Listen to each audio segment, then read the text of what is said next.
What's up guys, leftstickrightstick again with another LittleBigPlanet Team Pick review. We've got some amazing levels again this week, starting off with Duels by White Phantom 13. It's a multiplayer level and it's great to see multiplayer levels team pick because you just get more people playing on them, especially the levels where you need actually different screens rather than you can't have multiple on the same screen.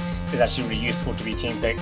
This one actually you can have everyone on the same screen, and it's got different modes, it's got a nice menu, different music and everything, and it's just about you killing each other, and it's got a great sort of pixel aesthetic which is really nice. And you just go around, there's power-ups as well, you just sort of maneuver around, which actually is a little confusing at first because all the guns, the shooting thing, they look very thin because they're just like essentially one block, 1 pixel thick, which is a bit of an annoyance, I guess. And obviously, the more players you have, the better. You can get power-ups to get like more guns or whatnot, sort of like a more powerful gun, and then basically it's like a deathmatch, and you can have up to 4 players, which is really cool. I guess everyone's different colors, and there's like different setups. So it's really great game. It's got like homing missiles, like rapid fire, I think as well, and it's not just one hit kill. There's like health percentages, which means that it's not just I shoot you and it's done. You can run around. There's actually different speed boosts you can run around, and it's just quite a fun multiplayer game. But obviously, the more players, the better. And it's it's a nice team pick. Because obviously, what's really great about it is that it's got a different aesthetic than you'd normally expect, which is actually probably one of the reasons why I got team picked as well. The completely different aesthetic is really nice of it, I guess, and it's just good to see more levels being focused around multiplayer. Next up we have Tahk Jungle II by knowntokill. It's great to see knowntokill creating again, and obviously the aesthetic is beautiful, it's outstanding, and it's got some interesting gameplay as well. And actually, just to note, this level you actually have to play it twice to get the full experience. There's no way you can finish it all in one go, just because you actually have to get a sticker to activate a sort of character change into Oddsock.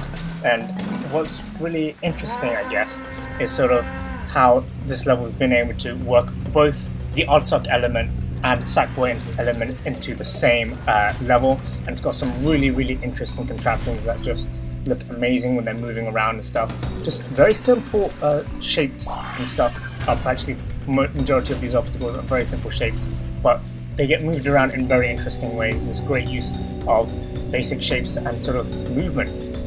What's also great is actually there's also like hidden areas as well, and it's great to see how Oddsock is worked into the exact same level as Sackboy, and some obstacles actually sort of overlap between the two, which is actually really nice. And I guess my main plus point is this whole combination of Sackboy and Oddsock in the same level. That's what makes this level so great to me, as well as the aesthetic.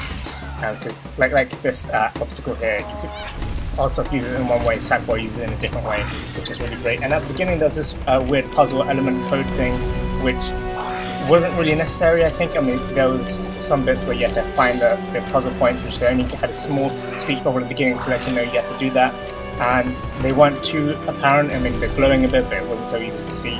And it was just quite annoying, and I just guessed it the first time round. But it's really well deserved team pick. And finally, a pushing pace by Z1091 1990, and it's an amazing Oddsock level. It's one of the best Oddsock levels I have played, just because it flows so well, and all the obstacles, you normally when you're thinking of Oddsock and your obstacles are quite straight and everything, these obstacles, like when you're moving, they've got like the swinging obstacles and stuff, they don't quite go the full way, which is actually very nice.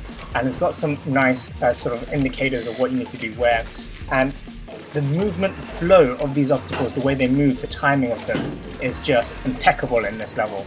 It is fantastic. Everything moves perfectly. I mean, especially when you're making a jump and stuff, you feel like, oh crap, there's nothing to land on, I'm not going to do anything. And then everything just moves into place. This is amazing level design by Z10 numbers. The only thing that I do have an issue with it for is sort of the aesthetic. I feel like maybe it could be a bit better, but I guess, the gameplay really makes up for any lack of fancy aesthetic and lighting. I mean, it's not that it's bad, it's just that that's just something that I feel like maybe could have been worked in a bit better, because everything there is like very solid colors and very solid blocks. And that obstacle there with the electrical thing, the way it moves is just fantastic. It's definitely one of the best Oddsock levels. The flow is amazing. You can get really high multiplayers, I assume. You know, I'm not so great, so I can't do that. These, again, like with Known to Kill's level, simple shapes and movement really just make this whole level. You don't need to make like complex shapes or whatnot to get good obstacles going. This is very simple shapes in there. So this is amazing team pick this week, and let me know what you think about these levels in the comments below. So amazing team picks this week. Click the like button below if you did, and if you like this video, I hope you subscribe, become a subscriber to check out more LBP levels and Dreams content to come.